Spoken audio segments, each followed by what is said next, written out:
Банк алып алат үйүңүздө, туурабы? Так эле ошондой сырткы карыздар да ошондой.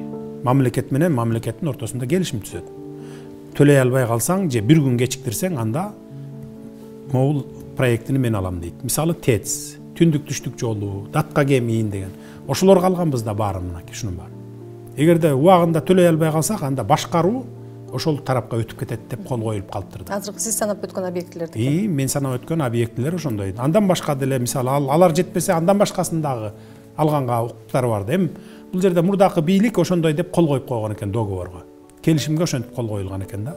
Эми келишимди кичине башкачараак түзсө болмок, мындай жумшагыраак кылып турупчу. Анан бирок биз ушу убагы менен төлөп берип атабыз. Мына былтыркы 20-жылкы карызда 30 миллион доллар төлөшүбүз керек болчу. Жылдын 31-декабрга чейин аны төлөп бердик. Бардык источнигин таптык.